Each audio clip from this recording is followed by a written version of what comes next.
What's up?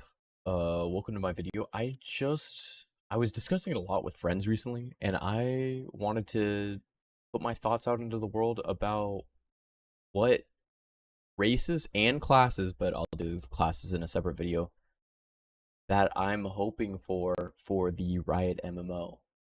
The Riot MMO, if you don't know, is supposedly supposed to come out by 2030. They got a couple more years to cook, but I am putting this out into the open, so I'm hoping that we can start a discussion about what we want or what we would think would be cool, and and what I think uh League of Legends players and Valorant players and Riftbound players, all three of those, would want for a Riot MMO, and that would help us come over. And also 2x KO players, which I am not, but I know you guys exist. Shout out to you guys. So, just kicking right off, most MMOs have some classic.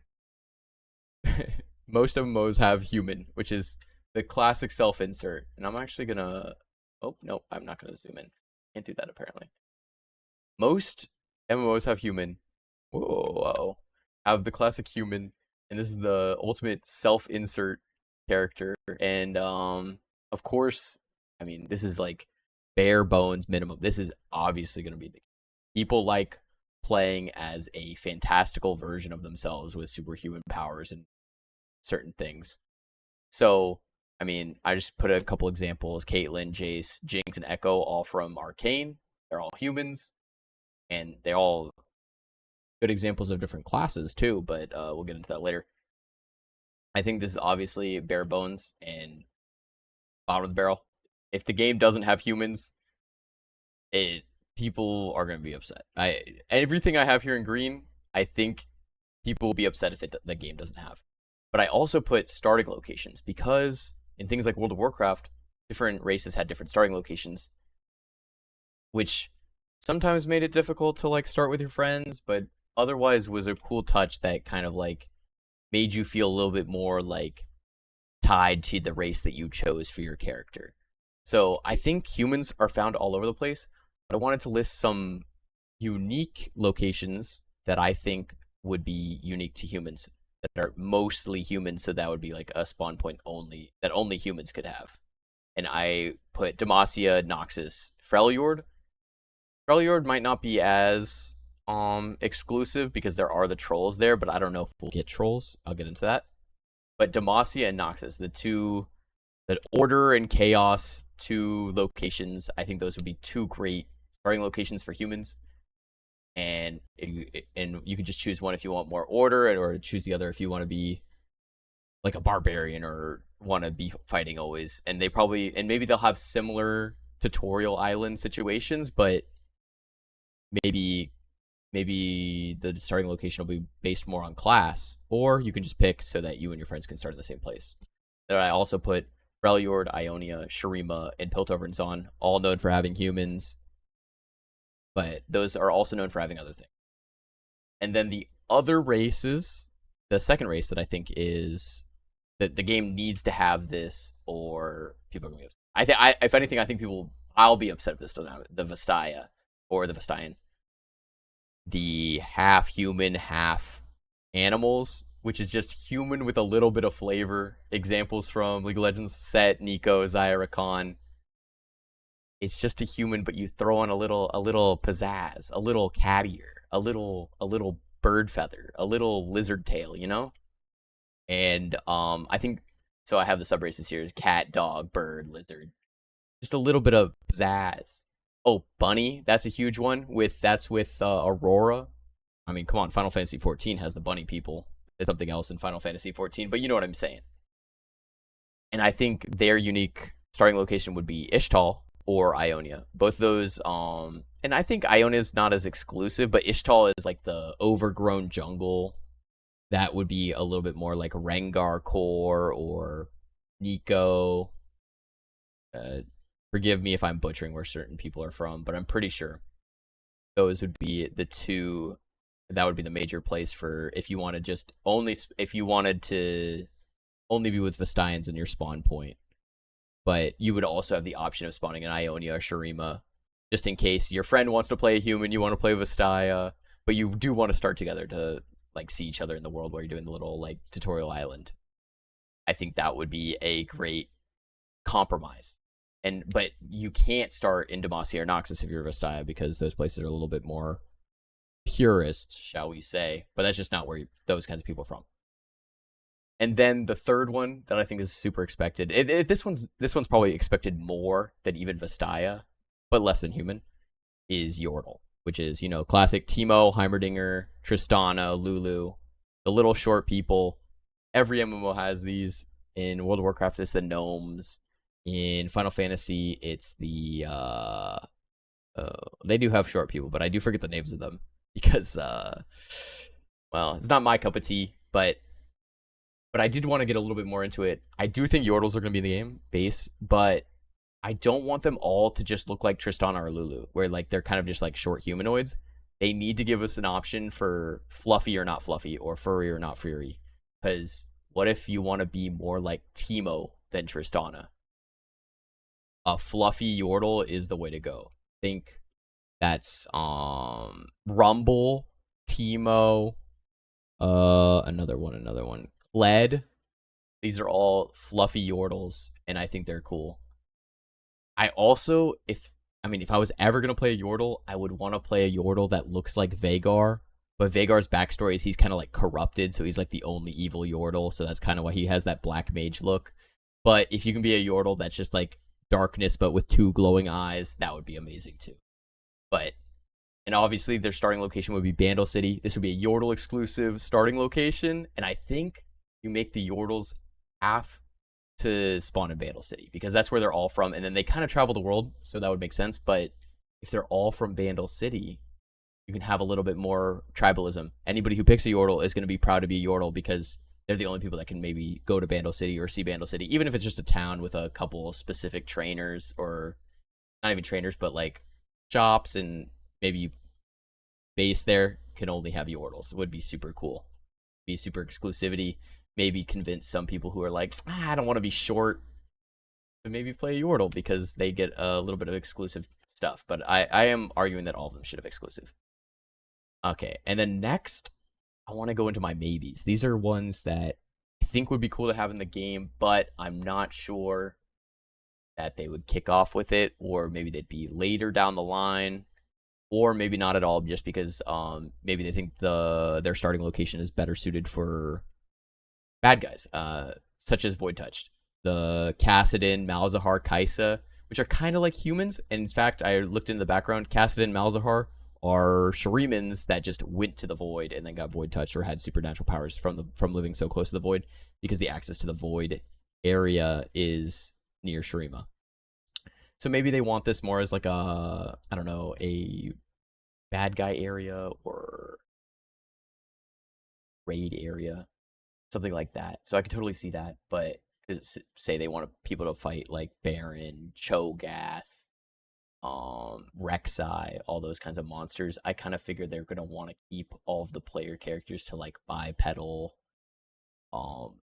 types of players, just because it's easier for them, I think, to like then make classes and stuff like that. They probably won't want you to play as like a monster like Cho'Gath or Rek'Sai, but I could be surprised if you can play as like a void monster. That would be super cool. I would be all in on that. My second maybe is robot or cyborg. I think these would be super cool. I think this is closer, not expected, but I think this is more likely than a Void Touch, because Blitzcrank, Orianna, and maybe not full robot, but things like Camille would be very cool, where you have just like a little bit of robot in you. And so he's kind of like human, again, like Vestia, but it's human with a little bit of pizzazz the other way. And maybe they'll make this a class. Maybe they'll say you're like an artificer or a chem tech user or a hex tech user, which I would argue that Jace with his hex tech hammer is way different than Camille with her completely robot legs. But you could have them start in Piltover Zon, and maybe they could be robot or cyborg and even have a sub race of being either hex tech powered or chem tech powered. And maybe that'll limit like what classes they can be, but it would have some flavor as to their race. Just a thought there. I I mean, imagine just playing as a full robot, running around as like a blitzcrank, or you don't have to be blitzcrank, but you could just be a robot. But I think the issues you run into this is kind of have to stick with cyborg because you can just make it human with a little bit of flavor. Because there's a million types of robots, man. So it'd be kind of hard for character creation. I totally understand that.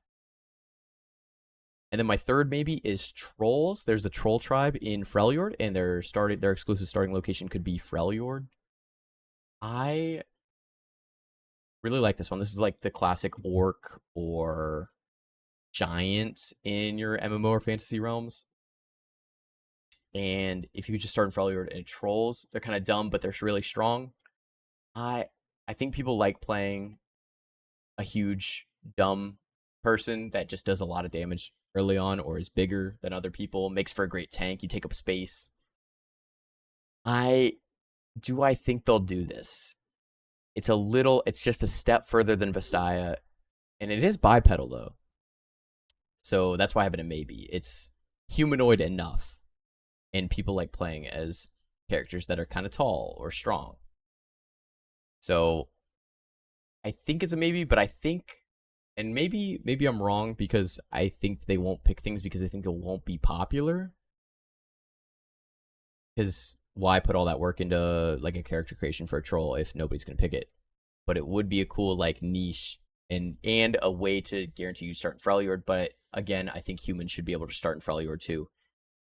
The only reason I see them not making this is if they want trolls and Freljord to be like a barren wasteland, a combat zone where you fight the trolls. If you're fighting the trolls and they're all enemies, then I can see them not wanting to juggle, oh, you're a troll, but you're fighting these other trolls because they're the bad trolls or whatever. So I could see them not doing it for that reason and wanting to keep Freljord as this barren wasteland that maybe has small encampments where you can learn to be a marksman like Ash, but otherwise you have to fight over there for some sort of quest line. Now I have my reach, and I have a third secret reach race as well. These are the ones that would be super cool, but I think are very unlikely. I do not think they will be in the game for one reason or the other that I will get into. The first, the Fallen. These are your undead, basically. Think Karthus, Hecarim, Thresh, Callista, the souls that appear during the harrowing in the Shadow Isles. And they could have a starting zone of Shadow Isles, which I think would be super cool.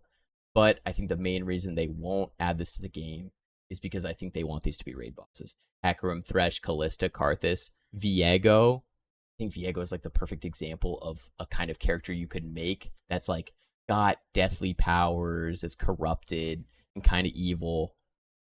But starting in the Shadow Isles, I think would limit them from making the Shadow Isles this like end game place where you literally have to fight the undead.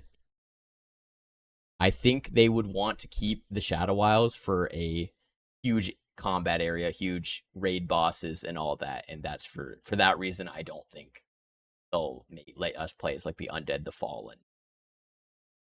Maybe they'll have something in there like if you die, you're like come back in the fallen, or like a scripted death to go to the Shadow Isles, but I don't think they'll let us play as an undead kind of character.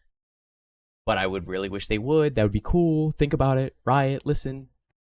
The Fallen, just a human with a little bit of shadowy. You already died once. Who knows? Would be kind of cool. And then in that same vein, the Targonians.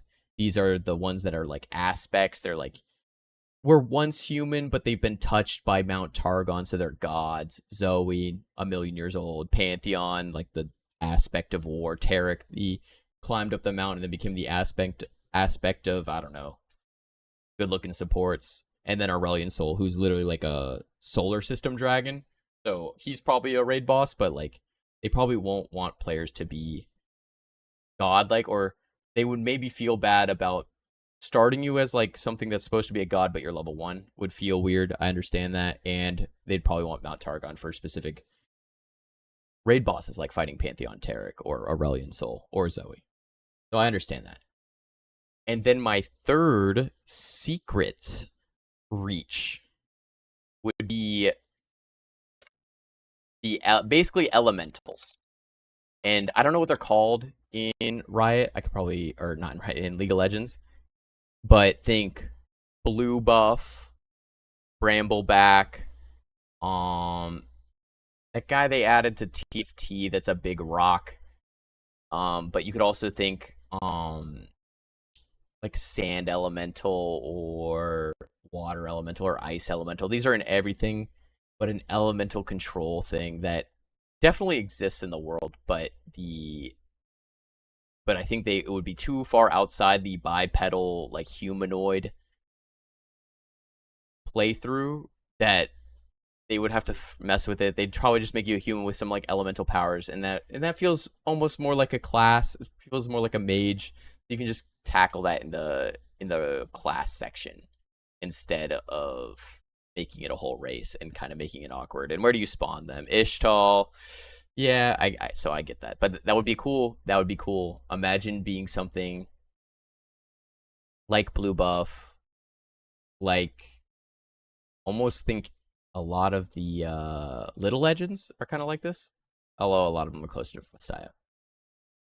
Anyway, I just want to put out my thoughts. I will make a class video too, but and talk about how that ties into these races. But I was just thinking about it because I was thinking about the expected races, and the first three doesn't feel like enough. So I'm curious as to what they'll do, and maybe three is enough because of the sub races and people will look different.